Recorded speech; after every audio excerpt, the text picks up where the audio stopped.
Summer, 1963, Washington, D.C. 10 p.m., the White House. A young East German woman walked through a side entrance that was not on any official visitor log. She had been there before. The staff had learned not to write down certain names. Her name was Ellen Rometsch. She was 27 years old. She was beautiful.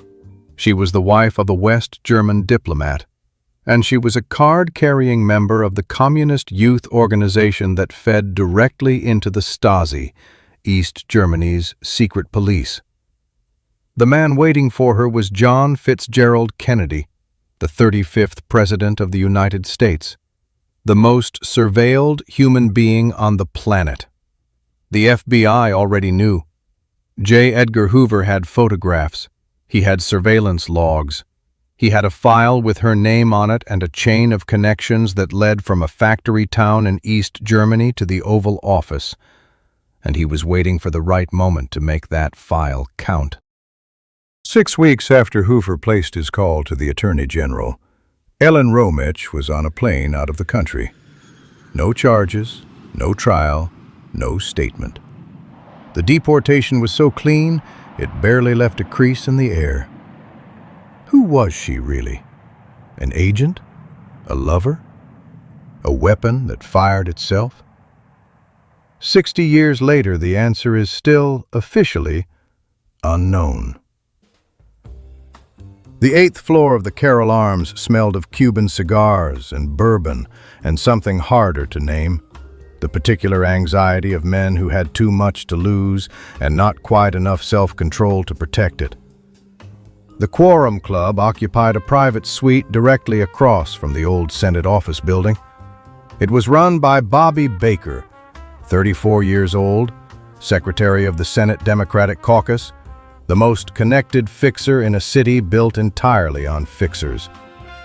Baker had understood from his first day in Washington that information was the only currency that never depreciated. The Quorum Club was where he collected it.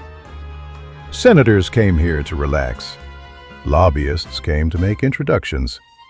Defense contractors came to make friends. And there were women, carefully selected, elegantly dressed, who attended Baker's parties and asked questions that made powerful men feel, for once, genuinely interesting. The men who later tried to remember Ellen Rometsch did not recall her accent.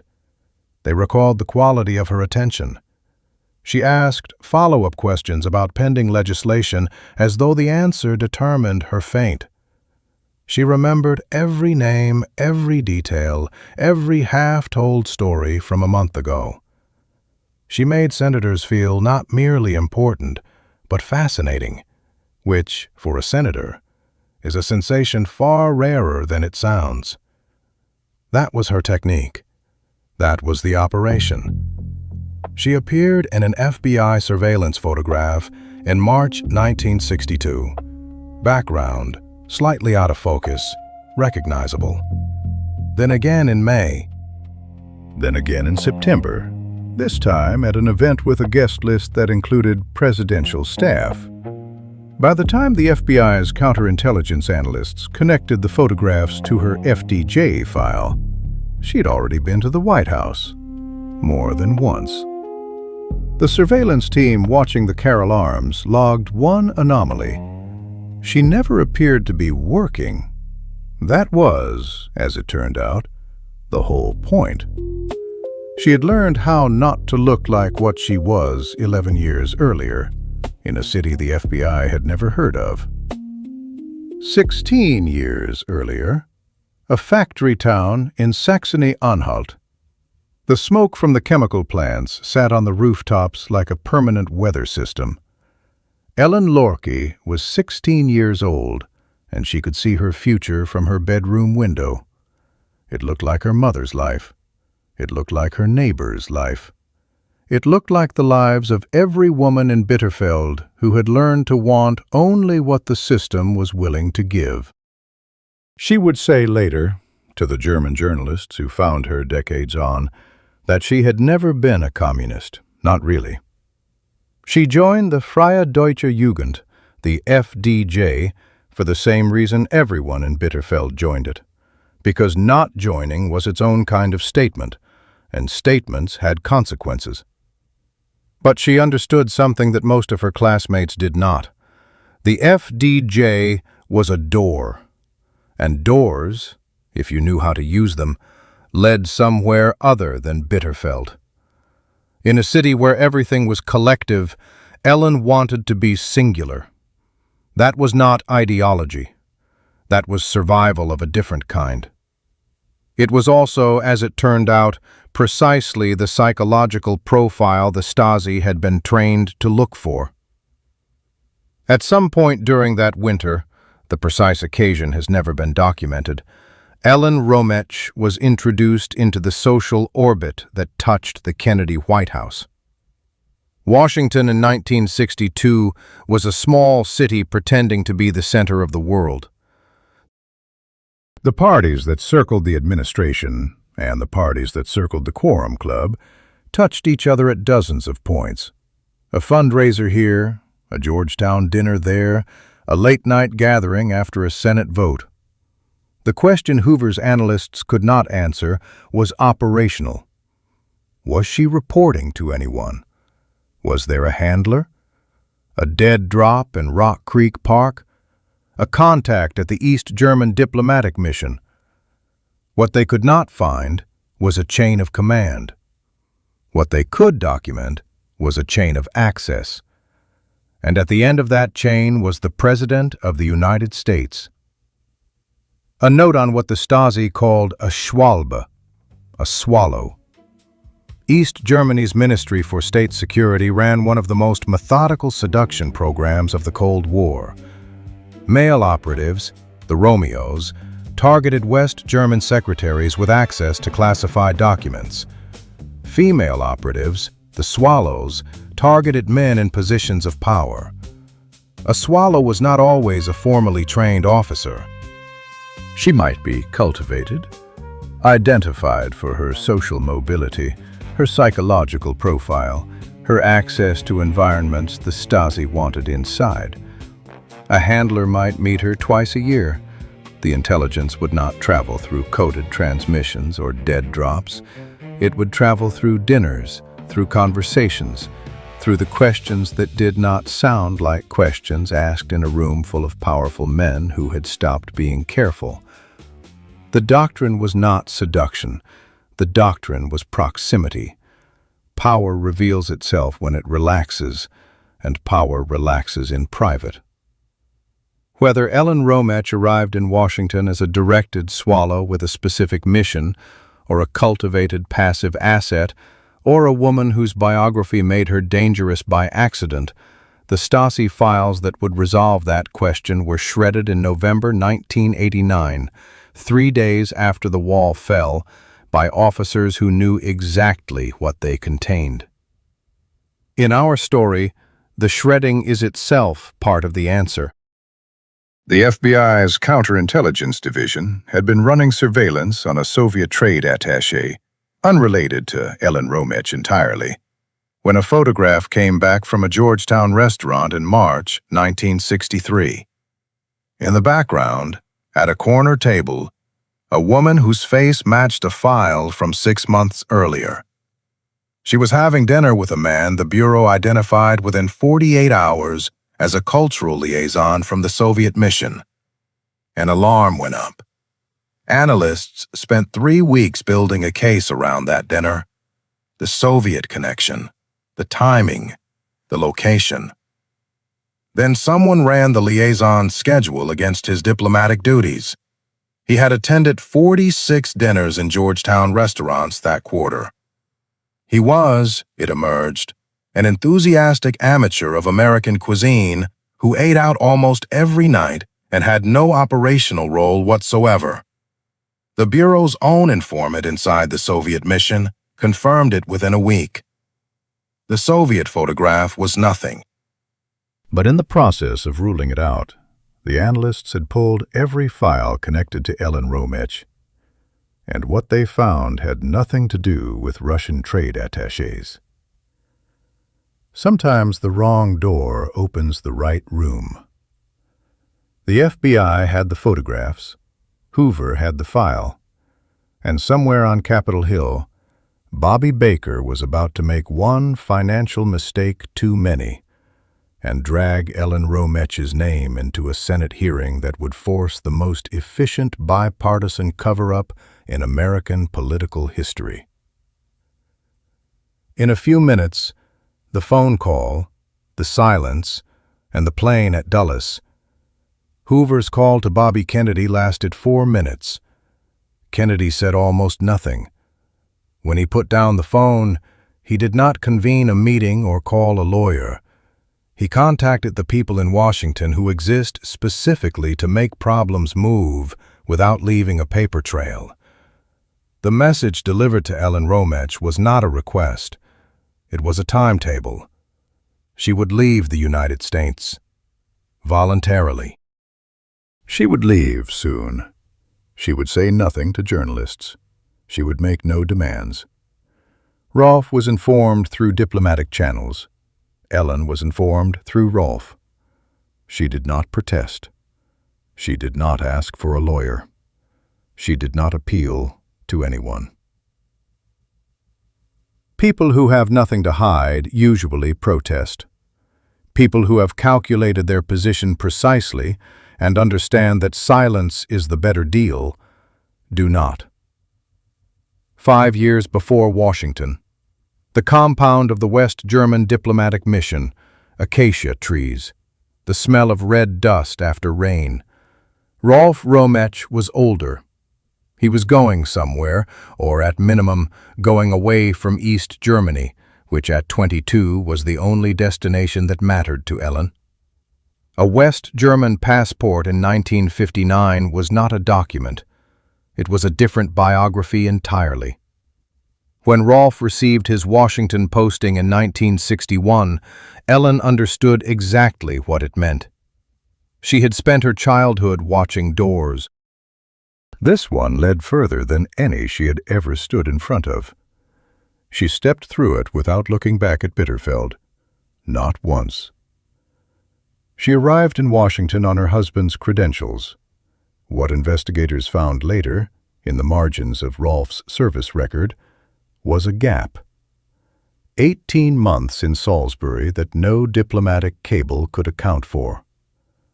Nobody ever asked him about it on the record. Nobody ever had to.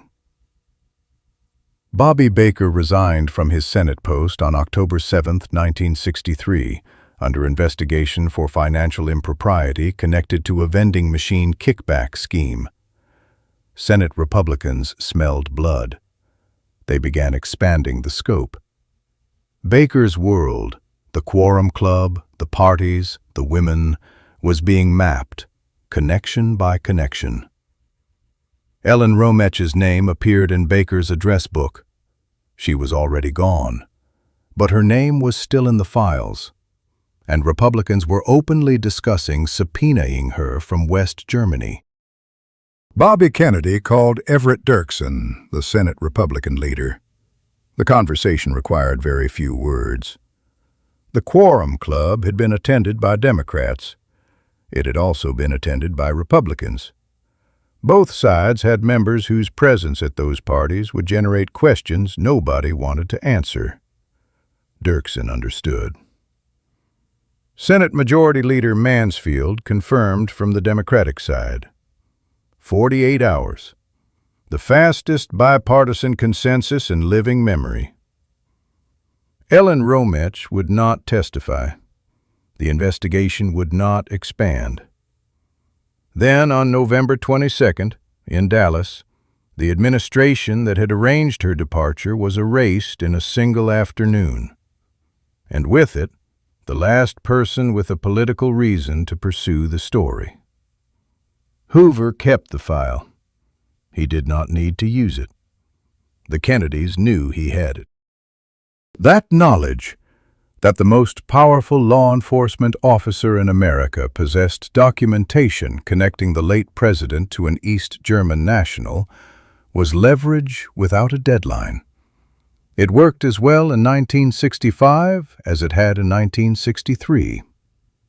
When Hoover died in May 1972, his secretary, Helen Gandy, destroyed what she described as personal correspondence. The Justice Department was not given access in time. Whether the Ellen Rometsch file was in those boxes is not known. What is known is that Hoover held it for 9 years. And in those 9 years, not one person with the authority to remove him from office tried to do so. The cover-up held for 30 years. The file may have been destroyed, or it may not have been. And when German historians finally got access to the Stasi archives in the 1990s, what they found, or rather, what they did not find, raised a question that has never been satisfactorily answered. In a few minutes, the missing file, the conspiracy fork, and Ellen Rometsch's own final word on all of it. When historians finally opened the Stasi archives in the 1990s, they found the Washington operation. They found the assets. They found the diplomatic contacts and the influence networks and the operational notes from the early 1960s. They found everything, except one name. When the wall fell, historians eventually gained access to the surviving Stasi files. They found references to Washington operations in the early 1960s, diplomatic contacts, assets in Western embassies, operational notes on influence networks in the American capital. They found no file under the name Ellen Rometsch, no file under Ellen Lurking.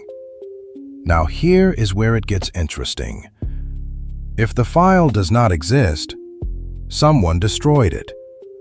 But who and why changes everything about this story. Possibility 1. The Stasi destroyed it themselves. Not to protect Ellen, but to protect the operation. A file that proved they had run an asset who slept with the American president was either their greatest triumph or their greatest liability, depending on who came next and what they decided to do with the knowledge. Agencies that survive regime change learn to erase their most dangerous successes first. Possibility 2. The CIA destroyed it. If American intelligence knew Ellen had been a Stasi asset and had accessed Kennedy, the question is not just what she told East Germany, the question is what Kennedy told her, and whether anyone in his inner circle had helped that access happen knowingly. A file that led to that answer would have been erased not by East Germans, but by Americans who had far more to lose. Possibility 3. There never was a formal file, because Ellen Rometsch was never formally tasked. She was watched, noted, occasionally debriefed, but never officially run. Which would mean the most dangerous intelligence access in Washington in 1962 was also the most deniable one, and that the Stasi's greatest Cold War penetration of the White House left no paperwork at all. Which version do you believe? Because the answer changes who the villain of this story actually is. When German journalists eventually tracked her down, years after the declassified records had started surfacing, years after Baker's memoir had put her name back in circulation, Ellen Rometsch opened the door of her house and looked at them without surprise. She had clearly been expecting them for some time. "I was a diplomat's wife who liked to dance," she said. "That's all." The journalists who interviewed her noted something in her expression that did not match the words. Not fear, not guilt, but the specific irony of a person who knows that her secret is buried with presidents and has made her peace with that arrangement a long time ago. She did not invite them in. She closed the door quietly. Ellen Rometsch returned to West Germany, remarried, had children, and denied everything with the calm of someone who had long ago decided that denial was the only position worth holding.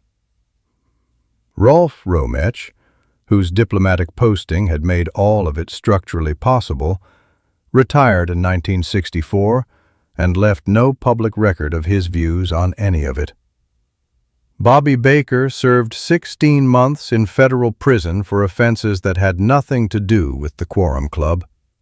He published his memoir in 1978. He died in 2017. He knew considerably more than he wrote. Everett Dirksen, the Republican Senate leader who agreed to bury the inquiry in 48 hours, died in 1969.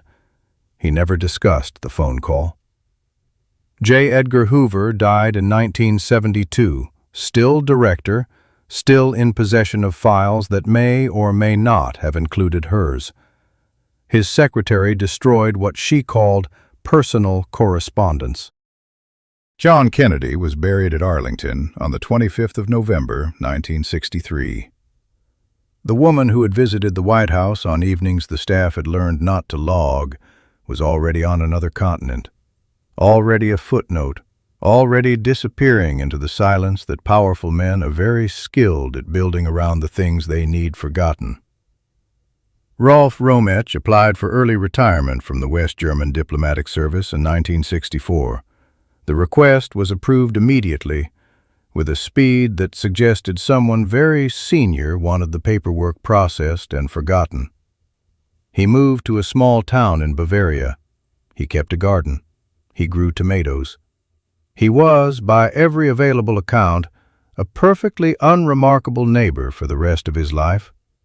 He did not give interviews. He did not answer letters from journalists. He outlived Hoover, outlived Baker, outlived the Cold War that had made his wife briefly the most dangerous woman in Washington. And he grew his tomatoes every summer in a garden no one ever photographed. She came to Washington on her husband's passport and left on a government's silence.